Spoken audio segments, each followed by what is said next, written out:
Good afternoon बच्चों। शुरू करते हैं अभी की क्लास।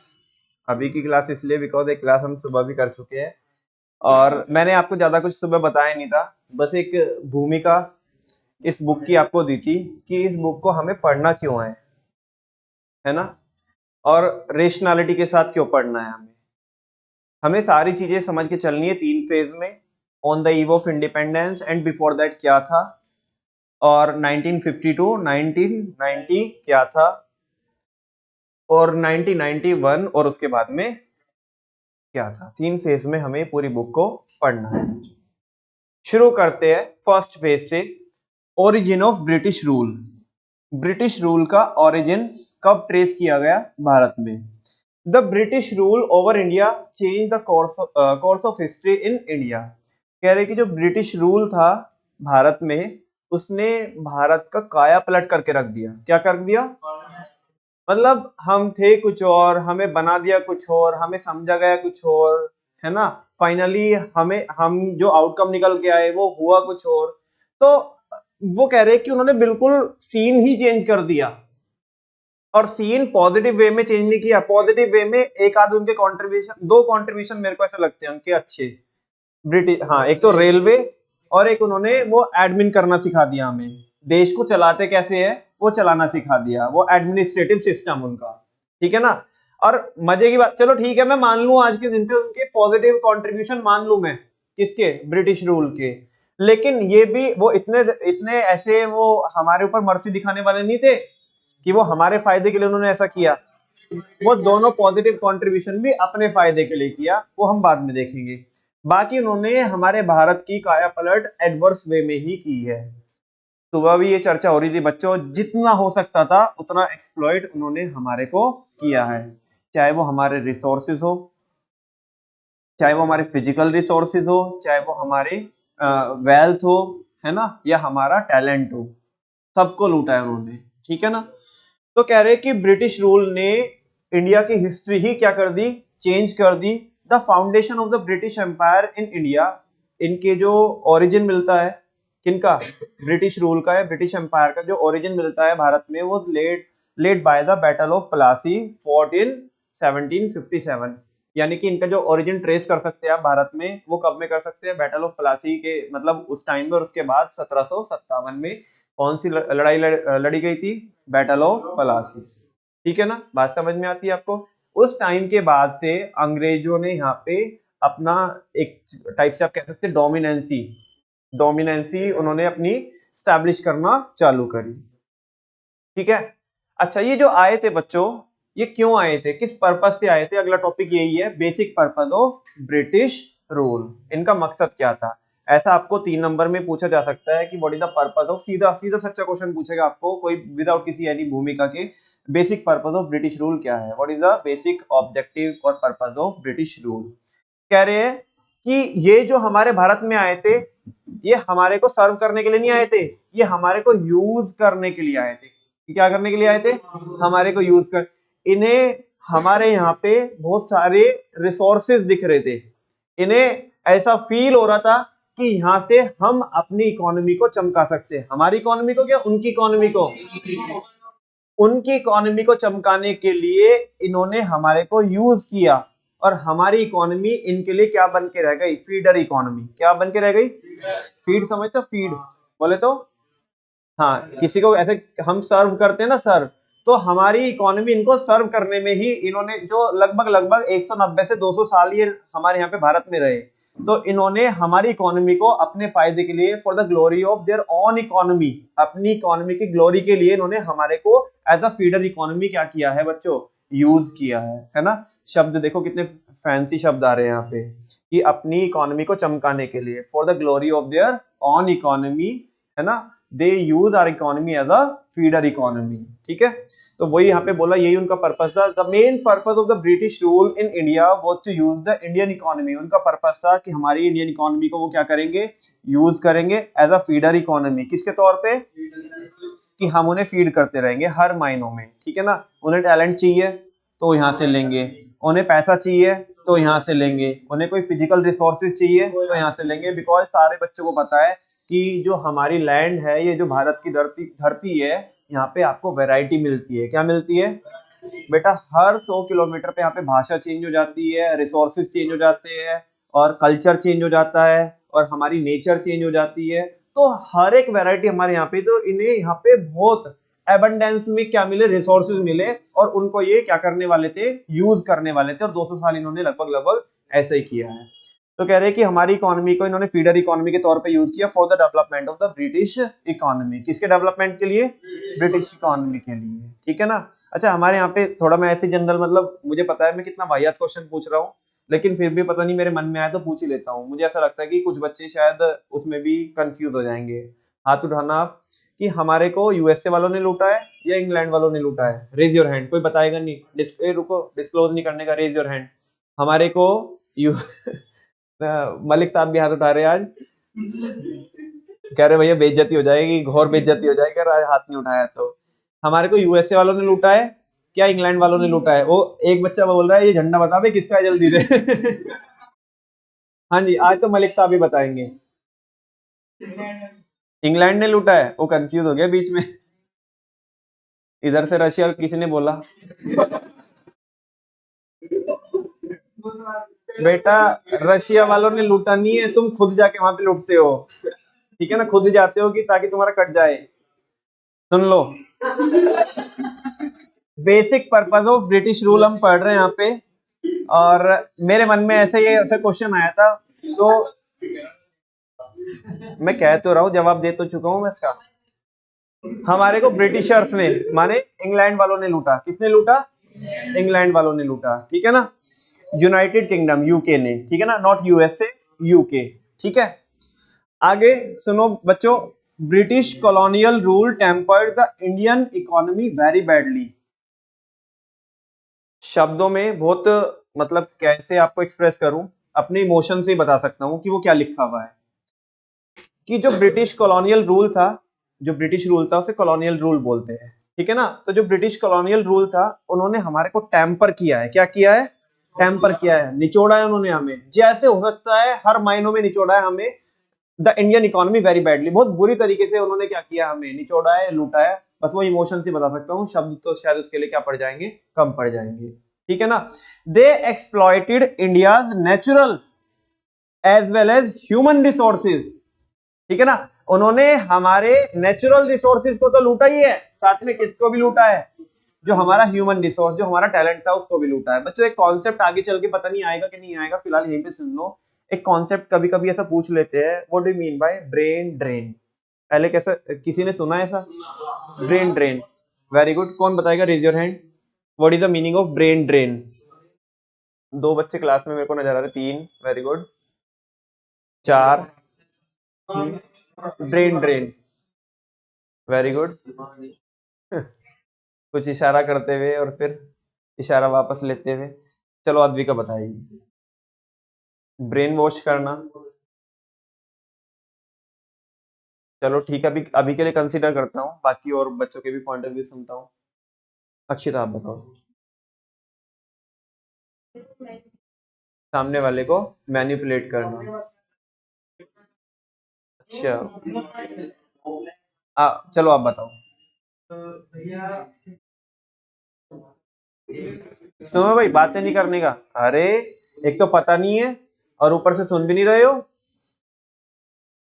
अपनी अपनी बात दूसरे को बोलकर से वो बात मनवा लेना, या फिर बोल सकते हैं कि जो उसके दिमाग में चल रहा है उसे तो हटा देना, और जो हम उसे बता रहे हैं वो तो ये बोल चुके हैं, ब्रेन वॉश करना।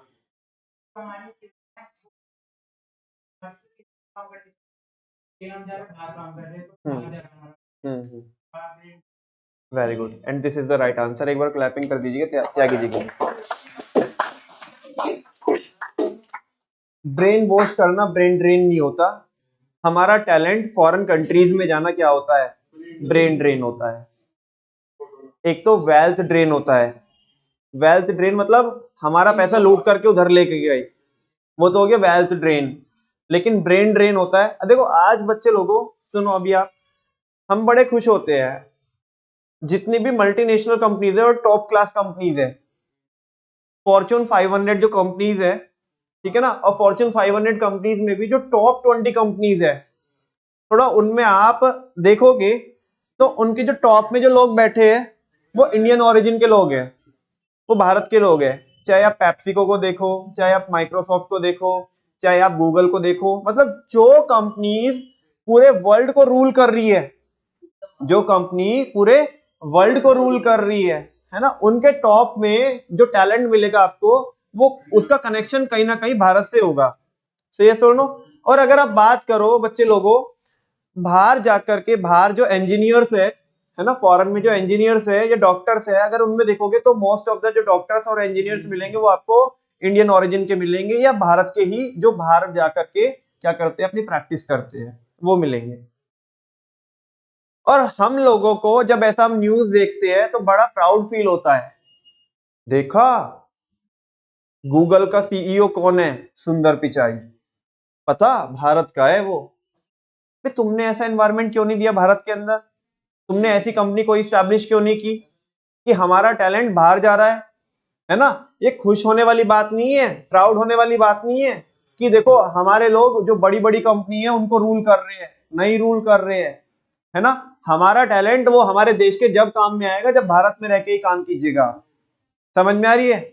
इसके बहुत सारे रीजन है, आगे आने वाले चैप्टर्स में भी मैं डिस्कस करूंगा, है ना। तुमने पैसा तो भारत का यूज किया है, रिसोर्सेज तो जो तुम्हारे ऊपर खर्च हुए तुम्हारे को डेवलप करने में, वो तो भारत के हुए हैं, है ना।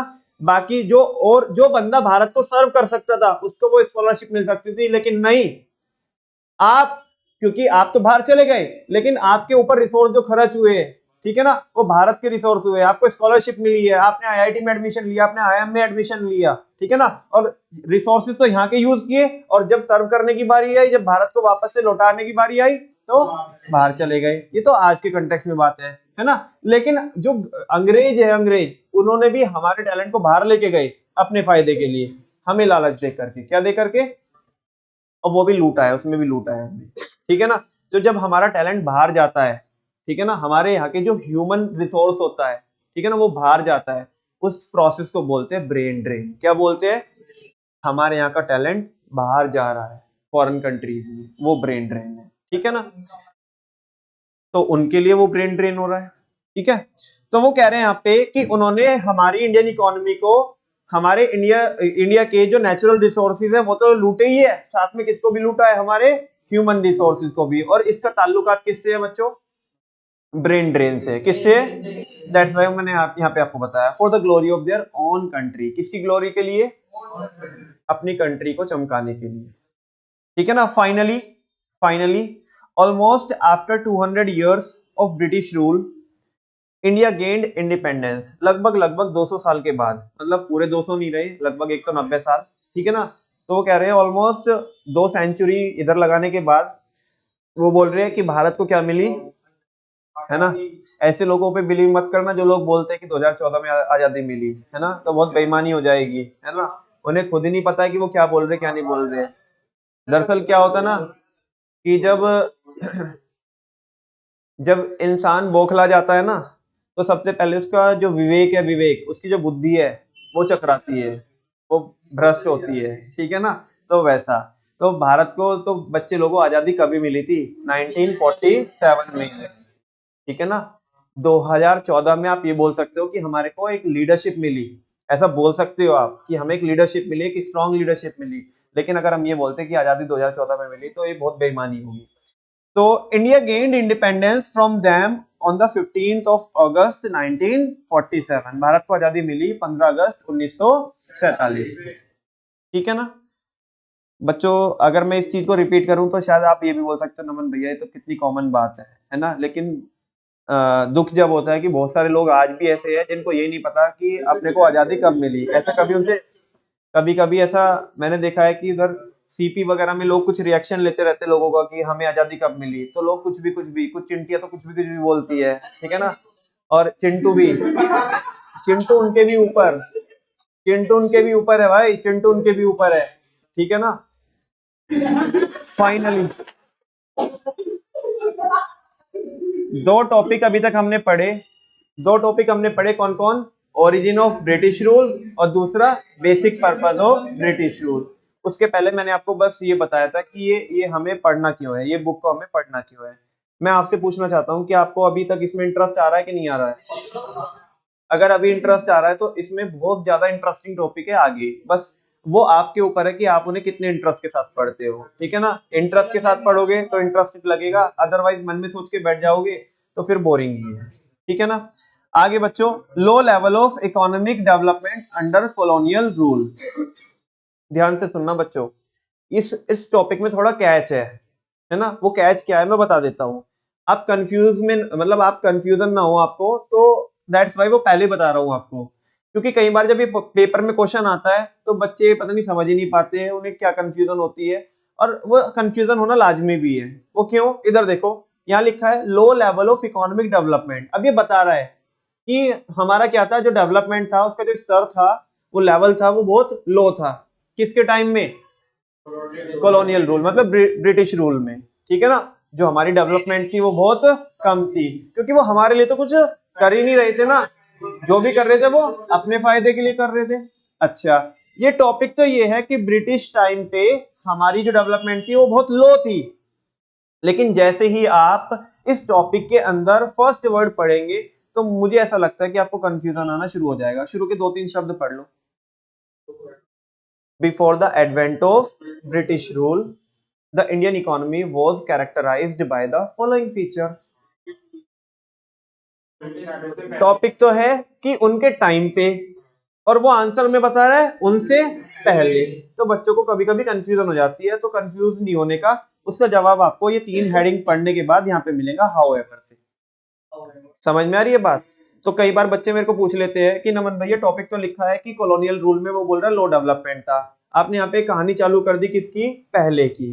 तो पहले थोड़ी बात सुन लो मेरी, वो 2-3 हेडिंग सुन लो, उसके बाद आपको आपके सवाल का खुद ही जवाब मिल जाएगा। नमन भैया ना तो हमारा कोई सवाल था, ना ही हमने आपसे जवाब मांगा, आपने खुद ही हमारे बिहाफ पे क्वेश्चन बनाया और खुद ही आंसर दिया। तो बच्चों ये मेरा फर्ज है। जो डाउट आपको यहाँ नहीं आए, बाद में जब आप सेल्फ रीडिंग करो आपके घर पे, जब डाउट आए तो वो आए ना डाउट, है ना, वो आने से पहले दम तोड़ दे, तो यही तो मेरा काम है ना। यहाँ पे देखते हैं बच्चों, before the advent of British rule, British rule के पहले इंडियन इकोनॉमी को हम कैरेक्टराइज कर सकते हैं इन फीचर से, इन पॉइंटर से। पहला, प्रॉस्पेरस इकोनॉमी। बहुत खुश थे यार हम, ठीक है ना, अच्छे से कमा रहे थे, खा रहे थे, जिंदगी अच्छी चल रही थी, ठीक है ना, कोई ज्यादा जिंदगी में पैसा नहीं चाहिए होता, ठीक है ना, हमारा वेलफेयर हो रहा था। रिश्तों में भी बिजनेस सिखाया ना तो अंग्रेजों ने। हम तो रिश्तों को बहुत प्यार से निभाते थे, लेकिन रिश्तों में भी बिजनेस सिखाया तो अंग्रेजों ने।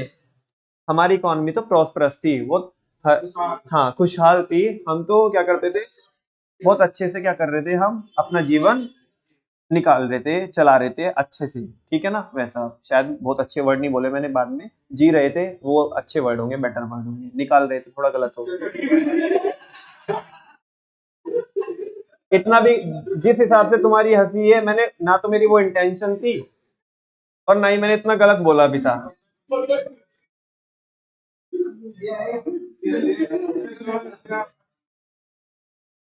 प्रोस्परस इकोनॉमी, देखो इधर, मलिक साहब इन्हें छोड़ो, आप इधर ध्यान दो, ठीक है ना। मलिक साहब आज बहुत इंटरेस्ट ले रहे हैं, तो हमें बड़ी खुशी है इस बात की कि बहुत इंटरेस्ट के साथ पढ़ रहे हो, आज अलग ही उनके चेहरे पे हंसी है। सुनो, बिल्कुल, हाँ जी। इंडिया वॉज एन इंडिपेंडेंट, हम क्या थे, इंडिपेंडेंट, किसी से कोई लेना देना नहीं था, ठीक है ना, अपना कर रहे थे, खा रहे थे, जिंदगी में मजा ले रहे थे हम, ठीक है ना। सेल्फ रिलायंट थे, किसी के सामने हाथ नहीं फैलाते थे, कटोरा नहीं फैलाते थे, भीख नहीं मांगते थे कि तुम हमें ये दे दो वो दे दो, ठीक है ना।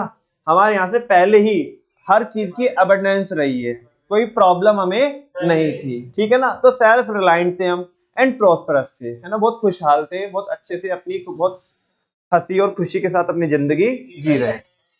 बस इतना बताया उसने, बाकी अब वो कैसे कैसे थे, हम खुशहाल कैसे थे, वो आपको धीरे धीरे पता पड़ जाएगा, ये तो जस्ट बेसिक पॉइंटर्स चल रहे हैं। सारे बच्चे इधर देखो मेरी आंखों में, हाँ जी। नेक्स्ट है एग्रेरियन इकोनॉमी। क्या है? एग्रेरियन इकोनॉमी मतलब हमारे यहाँ पे सबसे ज्यादा एग्रीकल्चर होती है, अभी भी होती है और होती थी भी, वो ऐसा बोलते हैं ना, उत्तम खेती, ऐसा कुछ करके बड़े लोग बोलते हैं। नहीं समझ में है? मतलब सबसे बेटर रहता है खेती करना, ठीक है ना। उसके बाद क्या होता है, व्यापार होता है, क्या होता है, और आज के यानी कि बिजनेस। और आज के टाइम में जो जैसे नौकरी होती है ना, नौकरी नौकरी को सबसे मतलब ऐसा गंदा माना जाता था, और आजकल के टाइम में जो नौकरी, जो बंदा जॉब कर रहा है उसी को ही बहुत प्रायोरिटी दी जाती है। अच्छा तू जॉब करेगा, ठीक है ना भाई, तू तो बहुत सुपीरियर है, ठीक है ना। वैसा सबसे बेटर ऐसा माना जाता था कि खेती होती है, उसके बाद बिजनेस। सुनो बच्चों, तो क्योंकि हमारे यहाँ पे पहले से ही कल्चर ये रहा है, तो ज्यादातर लोग एक तो कंबाइंड फैमिली में रहते थे, न्यूक्लियर फैमिली में नहीं रहते थे, कंबाइंड फैमिली में रहते थे, है ना। साथ में पूरा का पूरा जॉइंट फैमिली रहती थी, और सारे लोग क्या करते थे, खेती करते थे। क्या करते थे? और खेती भी इसलिए नहीं कि बेच के बहुत बहुत तो हमें अमीर बनना है, थार लेके आनी है, ट्रैक्टर लेके आना है, और साथ में रॉयल एनफील्ड भी खड़ी होनी चाहिए, वैसा नहीं है, ठीक है। अपना उगा रहे हैं और खा रहे हैं, ठीक है ना। और केवल अपने लिए नहीं, केवल अपने लिए, अपने दूसरों के लिए भी, और जो अपने लाइव स्टॉक है उनके लिए भी, ठीक है ना। तो उस टाइम पे लोगों के पास ऐसा इतना पैसा कमाने का इतना मोटिवेशन भी था, जिंदगी अच्छे से जी रहे थे। अग्रेरियन इकोनॉमी, ठीक है ना। Agriculture was the main source of livelihood, लोगों की जो जीविका का जो साधन था, जो जरिया था, वो क्या था, एग्रीकल्चर था, for most people. And it engage, ध्यान से सुनना बच्चों, and it engage about 85% of the countries population. Bharat की 85% पॉपुलेशन किसके ऊपर डिपेंड थी, एग्रीकल्चर के ऊपर, ठीक है ना। एंड डिराइव्ड लिवलीहुड डायरेक्टली और इनडायरेक्टली फ्रॉम एग्रीकल्चर। और वो जो अपनी जीविका जो चलाते थे, चाहे वो डायरेक्टली चाहे वो इनडायरेक्टली, किससे चलाते थे। सवाल ये है कि डायरेक्टली कैसे और इनडायरेक्टली कैसे। डायरेक्टली तो आप कोई ना कोई क्या कर रहे हो, क्रॉप प्रोड्यूस कर रहे हो, सीधा सीधा डायरेक्टली एग्रीकल्चर में एंगेज हो, जहाँ पे आप कोई तो क्रॉप क्या कर रहे हो, प्रोड्यूस कर रहे हो। लेकिन एग्रीकल्चर के साथ अलाइड एक्टिविटीज भी होती है, जहाँ पे आप हॉर्टिकल्चर करते हो, है ना, लाइव स्टॉक फार्मिंग करते हो, पोल्ट्री फार्मिंग होती है। पोल्ट्री फार्मिंग का तो कल्चर ही अभी आया, जब से उन्होंने एग को प्रमोट किया, ठीक है ना। तो साथ में और भी जो चीजें, जो और एक्टिविटीज होती है, जैसे बहुत सारे लोग क्या करते हैं, शीप को पालते हैं, है ना। बहुत सारे लोग क्या करते हैं, जो बाकी जो दूसरे जो ऐसा होता है कि जो फिशिंग वगैरह हो गया ना, फिशिंग वगैरह, तो वो ऐसा करते थे, जो साथ वाली जो और एक्टिविटीज होती है, तो वो चीज, ठीक है ना। तो डायरेक्टली और इनडायरेक्टली जो जीविका चलाते थे लोग, 85% किससे चलाते थे, बोलो ना, किससे, एग्रीकल्चर से। इतनी बात समझ में आई। नमन भैया, ये आपने ऐसा ग्रीन में क्यों किया हुआ है, क्या ये नंबर बाद में आकर के चेंज हुआ? नहीं बेटा, चेंज नहीं हुआ, ठीक है ना। हर बार ग्रीन का मतलब ये कोई ना होता है। इसका मतलब ये है, बेसिकली क्या है कि मेरे नोट्स में ये चीज छूट गई थी, तो मैंने बाद में इनकॉर्पोरेट की, ठीक है ना। तो जिस बैच में मैंने पढ़ाई थी, तो उस बैच में बेसिकली मैंने बाद में ऐड किया था, तो ताकि उन बच्चों को कंफ्यूजन ना हो, दैट्स व्हाई मैंने इसको यहाँ पे ग्रीन कलर से डाला। इसमें कोई अमेंडमेंट नहीं हुई, समझा ना। कभी सोचो इसमें अरे जो नंबर था वो तो था, अब ऐसे कोई ना कि अब वो सालों बीत गए तो अब क्या होगा, वो जाके नंबर उसमें अमेंडमेंट होगी, भाई वो तो फैक्ट था ना। तो वैसा, ठीक है ना, थोड़ा यार यूज किया करो। आगे नेक्स्ट है बच्चों, ये ध्यान से सुनो। वो ऐसा पूछेंगे कि ब्रिटिशर्स के आने से पहले हमारा हैंडीक्राफ्ट सेक्टर कैसा था। अच्छा, हैंडीक्राफ्ट सेक्टर, जैन साहब, हाँ जी, हैंडीक्राफ्ट सेक्टर बोले तो जो, हाँ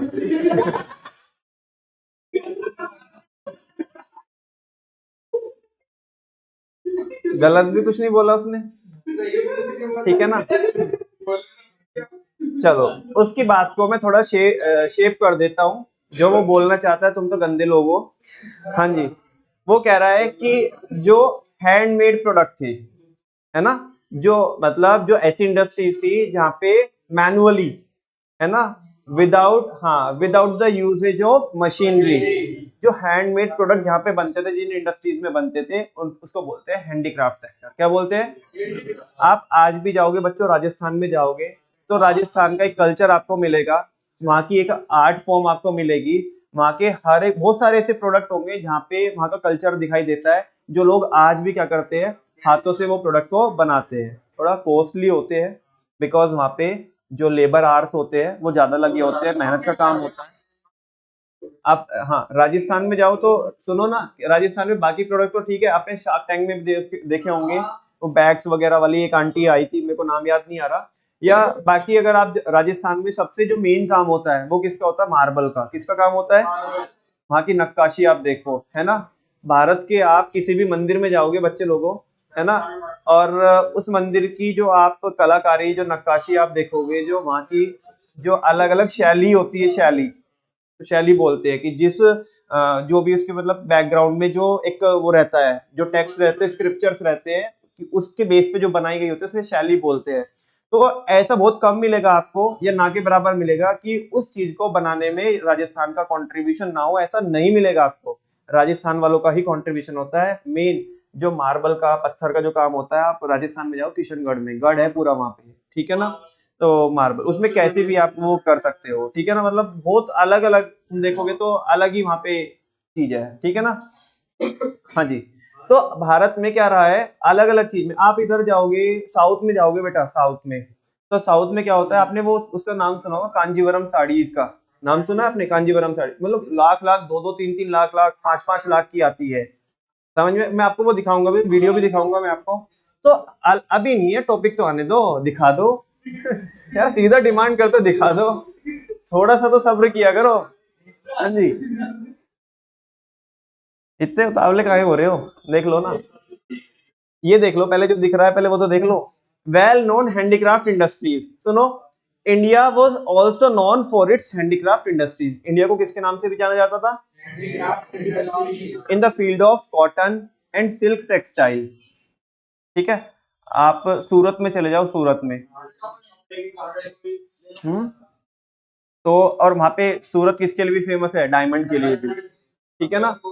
अच्छा मैं, आप इधर आ जाओगे, आप यूपी में मुरादाबाद में जाओगे, तो मुरादाबाद को पीतल नगरी बोलते हैं। क्या बोलते हैं, जो पीतल के जो बर्तन होते हैं, और इनफैक्ट इनफैक्ट जो मंदिरों के ऊपर जो बड़ी बड़ी ध्वजा लगी रहती है ना, और जो शिखर पे, उन्हें मेरे को समझ में नहीं आ रहा कि क्या बोलना चाहिए, क्या मतलब, कुछ नहीं बोलता नहीं हो कभी, मेरे को दूसरा कोई मैं वर्ड बोल दूं सही ना हो, वो ऊपर कलश टाइप से लगते हैं, आपने देखा होगा, मेरे को एग्जैक्ट वर्ड याद नहीं आ रहा कि क्या बोलते हैं उसको।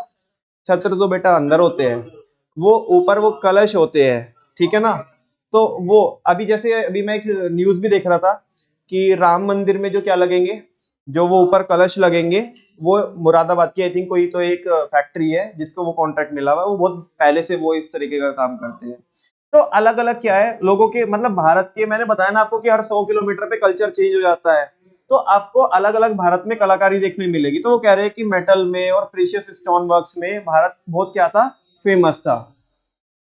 Handicraft product enjoyed a world wide market, जो हमारे जो हैंडीक्राफ्ट प्रोडक्ट थे, उनको मतलब वो पूरे वर्ल्ड में फेमस थे, और उनकी मार्केटिंग जो होती थी, या जो उनकी जो सेलिंग होती थी, ऑल ओवर द वर्ल्ड होती थी, ठीक है ना, वो ऐसा बोल रहा है, due to their reputation for the fine quality of material, क्योंकि उनमें जो हम मटेरियल यूज करते थे वो बहुत अच्छी क्वालिटी का होता था, and the high standard of craftsmanship, ठीक है ना, और जो बनाने वाले, जो उसमें जो कलाकारी लगी होती थी, वो भी नेक्स्ट लेवल की होती थी, ठीक है ना। सुनो सुनो सुनो, अब इसने तीन बातें बताई, क्या बताई, कि ब्रिटिश रूल से पहले, एक बात बोलो, प्रोस्परस इकोनॉमी थी, एग्रेरियन इकोनॉमी थी, और वेल नोन हमारा हैंडीक्राफ्ट सेक्टर या हैंडीक्राफ्ट इंडस्ट्रीज थी, ठीक है ना, वो उसने बताया ब्रिटिश रूल के पहले। अब क्या बोल रहा है, however however during the British rule के टाइम पे the economic policies adopted by the colonial government,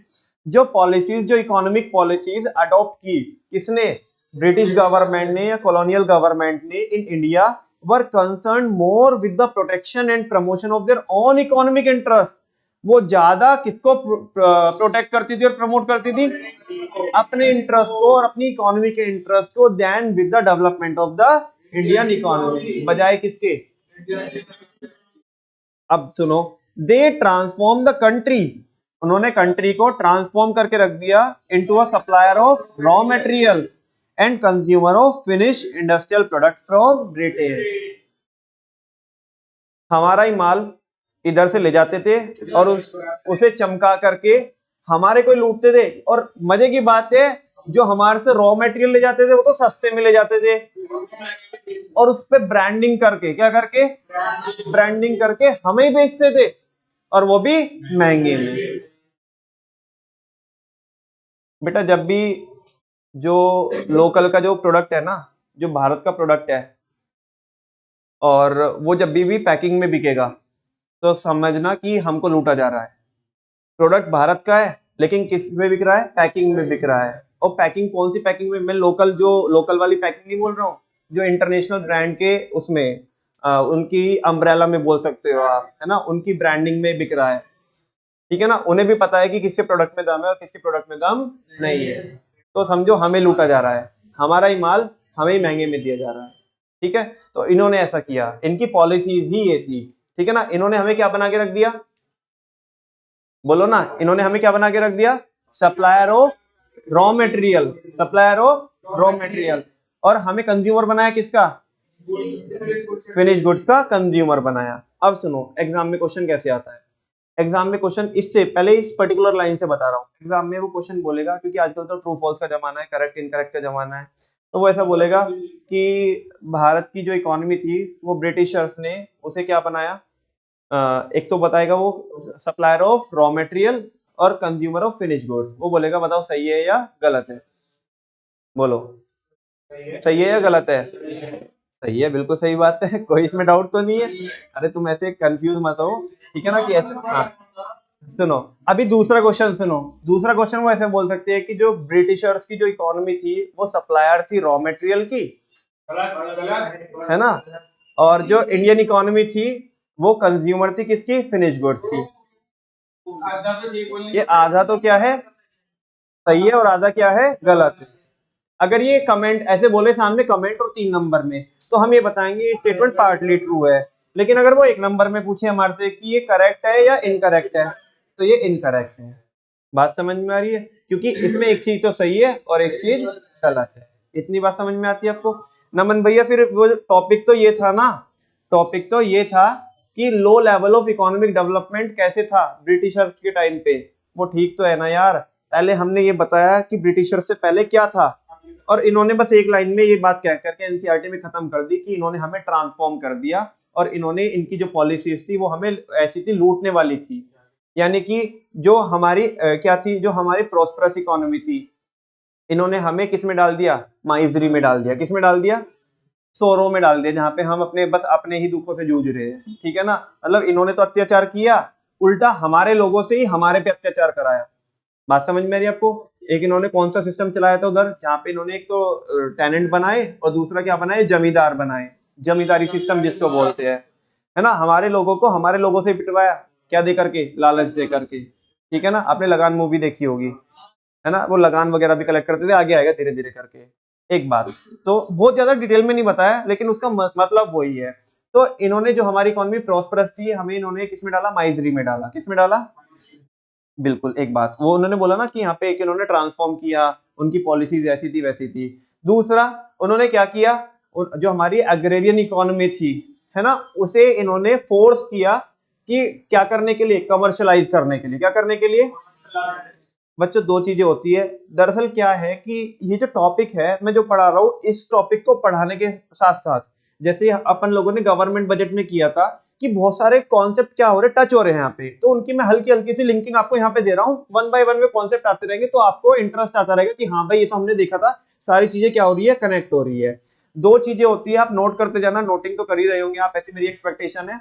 दो चीजें होती है, एक होती है सबसिस्टेंस फार्मिंग, एक होती है कमर्शियलाइजेशन ऑफ फार्मिंग। ठीक है ना, या कमर्शियल फार्मिंग आप उसे बोल सकते हो। देखो ऐसे पूछता है, कई बार पूछता है, सीबीएसई ने कई बार पूछा है कि व्हाट इज, सीधा क्वेश्चन पूछते हैं विदाउट किसी भूमिका के, कि what is the meaning of subsistence farming. हम लोग जो पहले करते थे वो सबसिस्टेंस फार्मिंग करते थे, मतलब हम मार्केट में बेचने के लिए प्रोड्यूस नहीं करते थे, अपने अपने जीवन के लिए क्या करते थे, प्रोड्यूस करते थे, अपनी जीविका को चलाने के लिए। और जब हमारा कोई वहां पे प्रॉफिट कमाना कोई मकसद नहीं होता, अपने लिए उतना ही प्रोड्यूस करते थे जो ताकि हमारा जीवन चल सके, तो उस चीज को बोलते हैं क्या, सबसिस्टेंस फार्मिंग। क्या बोलते हैं, लेकिन जब हम प्रोड्यूस करते हैं प्रॉफिट बनाने के लिए, जैसे उन्होंने हमारे से जबरदस्ती इंडिगो प्रोड्यूस करवाया। बात समझ में आ रही है ना। आपने चैप्टर भी पढ़ा होगा मेरे ख्याल, वो इंग्लिश वगैरह में कुछ रहता है एक चैप्टर, इंडिगो। तो उन्होंने हमारे से जबरदस्ती क्या कराया, इंडिगो प्रोड्यूस करवाया, बाकी और दूसरे जूट वगैरह प्रोड्यूस कराया, है ना। उधर कोलकाता में एक हमारे यहाँ पे काफी नाम था, एक मसलिन क्लोथ होता है, क्या होता है, मसलिन क्लोथ, मखमल का कपड़ा जिसको बोलते हैं। आज भी बहुत नाम होता है उसका कि ये मखमल, ऐसे बहुत सारे गाने भी बने हैं भारत में इसके कि तेरा लाल दुपट्टा मखमल का, ऐसे कुछ करके, ठीक है ना, वैसा। हाँ जी। तो इन्होंने क्या किया, हमारे को फोर्स किया वैसे प्रोडक्ट प्रोड्यूस करने के लिए जो इनके काम में आए, जो इनके काम में आए, ठीक है ना। तो कहीं ना कहीं इन्होंने हमारे को क्या किया, जो हमारी एग्रेरियन इकोनॉमी थी, जो उसका बेसिक हमारा मोटिव था, उस मोटिव से इन्होंने हमें क्या किया, डाइवर्ट किया है, ठीक है ना। जो हमारी रूट्स थी बच्चे लोगों, जो हमारी रूट्स थी, इन्होंने अटैक ही किस पे किया है, हमारी रूट्स पे किया है। और आज के टाइम पे बताऊंगा, आज के टाइम पे कंपनी हमारे भारत के कल्चर को कैसे बर्बाद कर रही है। तीसरा, इन्होंने क्या किया, जो हमारा वेल नोन हैंडीक्राफ्ट इंडस्ट्रीज थी, जो सेक्टर था, उसको बर्बाद किया। कैसे, वो थोड़ा सुन लो अभी। इन्होंने क्या किया, जब हम यहाँ से क्या करते थे, एक्सपोर्ट करते थे, क्या, हैंडीक्राफ्ट सेक्टर, तो क्या करते थे, ना ना ना ना, अरे सुन तो लो बेटा, तुम अपनी अपनी दिखा रहे हो, पहले मेरी तो सुन लो मैं क्या कह रहा हूँ, ठीक है ना। वो है ना कि पहले से ही अजम्पशन लगा के बैठ गए कि ये हैगा, और फिर बाकी लोग भी कंफ्यूज हो जाएंगे। जब हमारे यहाँ से एक्सपोर्ट होते थे हैंडीक्राफ्ट प्रोडक्ट, तो उनपे बहुत हैवी टैक्सेस लगाते थे, कस्टम ड्यूटी लगाते थे, क्या लगाते थे, हैवी कस्टम ड्यूटी। वो उसका पर्पस क्या था, तुम जो बोल रहे हो वो उसका ऑपोजिट है बिल्कुल, ठीक है ना। हैवी कस्टम ड्यूटी वो इसलिए लगाते थे ताकि ये प्रोडक्ट जाकर के फॉरेन मार्केट में महंगे हो जाए, और जब महंगे हो जाए तो वो लोग इन भारत के जो प्रोडक्ट है उन्हें डिस्करेज करे, क्या करे, उन्हें डिस्करेज करे। बात समझ में आ रही है। अच्छा, क्योंकि ये प्रोडक्ट महंगे थे, ऑलरेडी महंगे थे, क्योंकि इनमें बहुत ज्यादा क्या लगी होती थी, मेहनत लगी होती थी इनको बनाने के लिए। दूसरा, बाहर की मार्केट तो हमारी ऐसे डिस्ट्रॉय कराई जो हम एक्सपोर्ट करते थे, कि उनपे ज्यादा कस्टम ड्यूटी लगाई, ठीक है ना। इंडियन इंडस्ट्री कैसे हैंडीक्राफ्ट सेक्टर के लिए, जो हमारा जो होम मार्केट थी, हमारी डोमेस्टिक मार्केट थी, वो कैसे डिस्ट्रॉय की इन्होंने, वो डिस्ट्रॉय ऐसे की कि अपने जो प्रोडक्ट लेकर के आए ना, वो प्रोडक्ट चमकीले थे, नहीं समझते, भारतीय लोगों को चमक धमक ज्यादा पसंद आती है ना। जो एक किसी प्रोडक्ट में जो एलिगेंसी होती है ना, वो बहुत कम समझ में आती है, तो बहुत सिंपल सा है, इसमें क्या है ना। ये लेकिन किसी में बहुत ज्यादा चमक हो, उसमें मोती हो, है ना, ऐसा स्पार्कल्स हो, तो वो चीजें भारतीयों को बहुत समझ में आती है, बहुत चमक धमक, वो है ना, वो उसे लाइक करते हैं। अच्छा, जो भारत के हाथों के बने प्रोडक्ट थे, वो उतनी ज्यादा उनमें फिनिशिंग नहीं, मतलब फिनिशिंग इन द सेंस, उनके कंपैरिजन में अगर आप देखो भाई, एक चीज तो मशीन से बन रही है, एक हाथों से बन रही है, दोनों को कंपेयर करोगे तो फिर आपको क्या अच्छी लगेगी, है ना। तो भारतीयों को वो चमक दमक पसंद आती थी, तो इन्होंने वो प्रोड्यूस करके उधर हमारे यहाँ से रॉ मटेरियल ले जाकर के उधर प्रोड्यूस करके उस पर ब्रांड लगा के, टैग लगा करके इधर बेचा, ठीक है ना। और वो कंपैरेटिवली कहीं ना कहीं कंपैरेटिवली सस्ता था, और दूसरी बात चमक उसमें थी। जैसे आज के टाइम पे देख लो तुम, एक तो भारत की बनी हुई वो दिवाली के टाइम पे लाइट्स आती है, वो 80-80 100-100 रुपए की आती है, और उसकी जो चाइना से बनी हुई होती है वो 20-20 30-30 रुपए की आती है। थोड़े दिन पहले हम कितना भी कर ले कि बॉय हमें क्या करना है, बाइकआउट करना है, किसको, चाइना को, चाइनीज प्रोडक्ट को। लेकिन बेटा जब खरीदी करने जाते हैं ना, तो फिर समझ में आता, साला ये तो 80 रुपए की है, 20 रुपए की 60 बच रहे तेरे, तेल लेने गई देशभक्ति, ठीक है ना। पहले अपने 60 बचा, ठीक है ना। वो ठीक है, वो ज्ञान देने वाला है ना, जो कि वो हमें बॉयकॉट करना है किसका, चाइना का, और हमारे रगो रगो में क्या है, देशभक्ति है, वो इंस्टाग्राम पे काफी है। वो इंस्टाग्राम पे स्टोरी अपलोड हो जाएगी तो वो हमारी देशभक्ति, हम काउंट हो जाएंगे कि हाँ भाई हम देशभक्त है। लेकिन जब एक्चुअल में वो काम करने का टाइम आएगा ना, तो फिर इंसान ये नहीं देखता कि देशभक्ति है कि नहीं है, वो देखता तेरे एक पे 60 बच रहे हैं और तेरे को 20 लड़ी चाहिए, हाँ जी, तो 1200 रुपए बच जाएंगे, पहले अपने 1200 बचा, देशभक्ति तो बाद में कर लेंगे। समझ में आ रही है। तो वैसा, तो आज के टाइम पे वो वैसा करते हैं। सुनो प्लीज प्लीज, इधर देखो, तो हमारी जो इंडियन मार्केट थी वो कैसे डिस्ट्रॉय करी इन्होंने, कि अपने प्रोडक्ट लॉन्च करके इधर।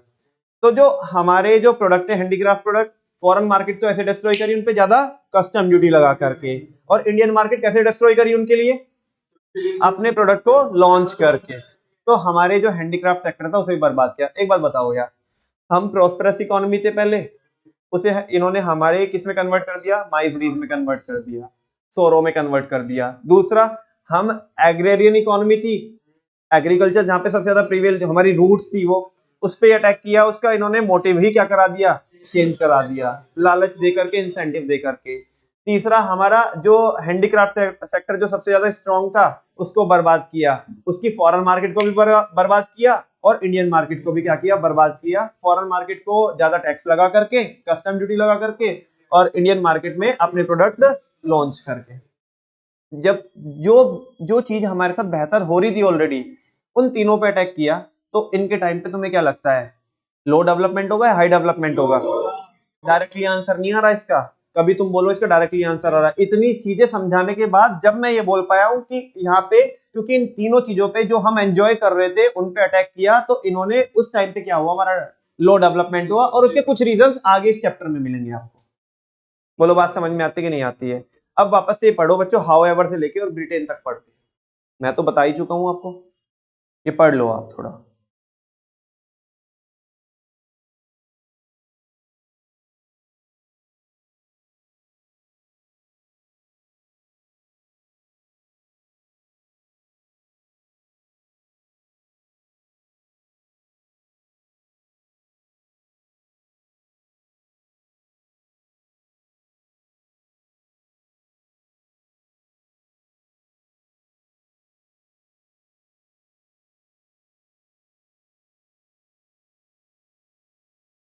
आगे समझ में? अब बच्चों, आप जो देखने के लिए बोल रहे थे कि वो वीडियो हमें दिखाओ, जो आप कांजीवरम साड़ीज वाली जो वीडियो बोल रहे थे, वो मैंने इसमें इसलिए प्ले नहीं करी क्योंकि अगर मैं वो इसमें वीडियो प्ले करूंगा और ये वीडियो यूट्यूब पे जाएगी तो मेरे चैनल पे क्या आ जाएगी, कॉपीराइट स्ट्राइक आ जाएगी, ठीक है ना? तो उसको अलग से रिकॉर्ड, उस वाले पोर्शन को अलग से ही रिकॉर्ड करके, है ना, पहले मैं उसे डालने की कोशिश करूंगा क्रेडिट वगैरह दे करके, और अगर वो अपलोड हो पाई तो वो अलग से ही आएगी उसमें, और अगर नहीं अपलोड हो पाई तो मैं ड्राइव पे अपलोड करके उसको बाद के लिए आपको लिंक दे दूंगा, या आपको उसकी जरूरत भी नहीं पड़ेगी बाद में, ठीक है ना? थैंक यू वेरी मच बच्चों, आज के लिए हम इतना ही करते हैं, और बाकी कल हम पढ़ेंगे। कुछ टेक्स्ट ऐसा है, देखो जैसे यहाँ पे मसलिन क्लॉथ के बारे में लिखा हुआ है, तो मैं आपको पढ़ा चुका हूँ, बता चुका हूँ, ठीक है ना? बाकी और भी पॉइंटर्स है तो वो भी हम देखेंगे, ठीक है ना? थैंक यू वेरी मच बच्चों, आज के लिए इतना ही करते हैं, बाकी मिलते हैं कल कितने बजे, कल 9 से 10:30 तक, और हाँ कल 9 बजे आना है, और 11 से 12:30 इकोनॉमिक्स के लिए, ठीक है ना? जो दोनों में आते हैं बच्चे उन्हें 9 बजे आना है, और हाँ नहीं, मैं कह रहा हूँ 9 बजे आना है, ठीक है ना?